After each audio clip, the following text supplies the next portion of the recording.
Friday is the light. Okay, as I discussed in an earlier video, which I'll have linked somewhere, high refresh rate gaming is really awesome. But even at 1080p, it's really demanding. So can Nvidia's mid to high-end graphics card, I don't really know what market segment they're targeting with it, but can the RTX 2060 give good gaming results at high refresh rate 1080p? Before we have a look at the benchmarks and discuss the frame rates in more detail, I just want to have a look at what specific RTX 2060 I'm using for these tests. I'm using a Zotac RTX 2060, which is a smaller PCB GPU, and it's usually one of the cheapest RTX 2060s that you can find. I honestly really like this GPU. According to Zotac, it fits in 99% of cases, and I believe them because it's fairly small, but it still has a really decent cooling solution that has a dense fin stack and two good fans that are fairly quiet. Nvidia can really learn about how to design a small GPU heatsink from Zotac.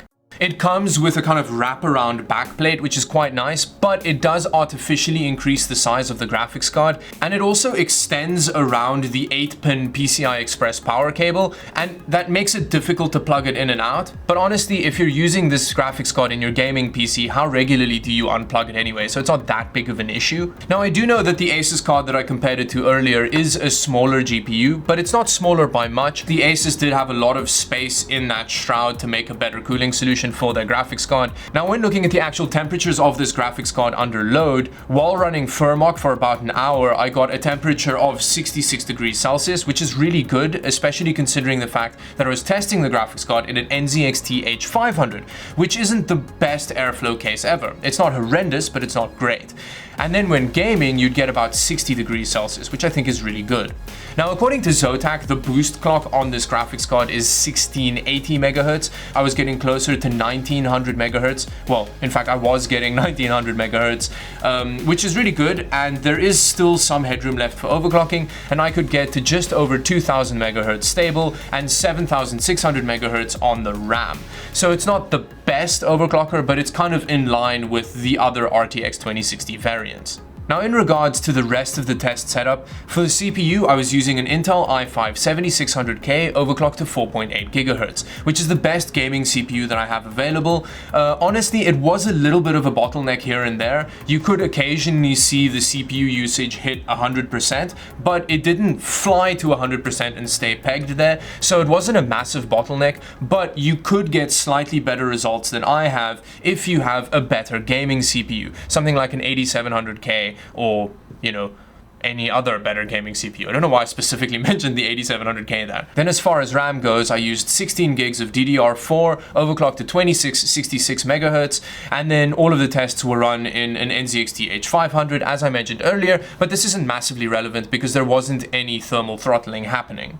Now, let's move on to the benchmarks. This is the exciting bit. Now, again, I just want to point out that there was some CPU bottlenecking in some of these situations, but honestly, the frame rates don't look bad, especially when you look at the kind of like first-person shooter games. I do think that you should take into account the 1% lows and 0.1% lows because they're quite important at this high frame rate, because any dips below like 100 frames per second was quite noticeable. Although if you want a really in-depth discussion on this topic, have a look at an Optimum Tech video that I've linked in the description below, where he talks about kind of like frame time performance and how it feels on higher refresh rate monitors. I really would recommend having a look at that video because he deals with it in more detail than I'm going to look at it here.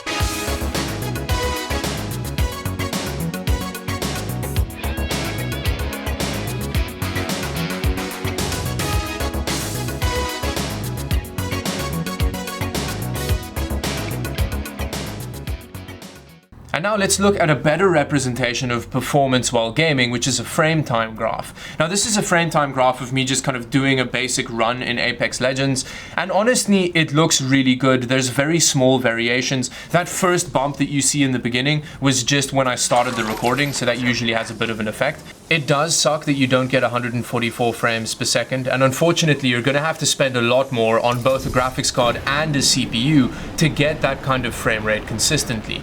And that's one of the biggest problems with high refresh rate gaming, is that it also puts a very big load on your CPU, and you're just going to have to get a much more expensive system than you do if you're only aiming for 60 frames per second. In conclusion, is the RTX 2060 good enough for high refresh rate 1080p gaming?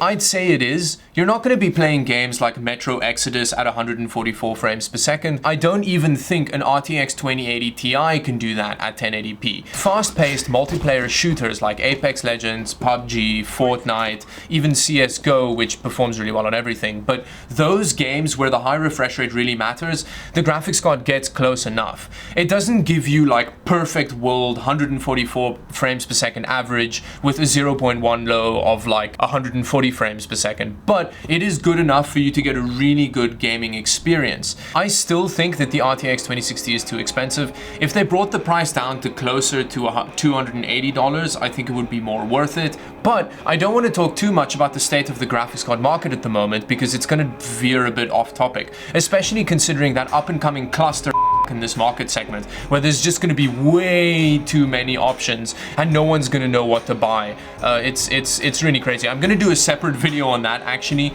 because I want to spend more time on that topic so that we can have a discussion in the comment section as well. Anyway, with that, thank you very much for watching. If you liked the video, do like and subscribe to the channel for more videos like this one, and until the next one, bye bye.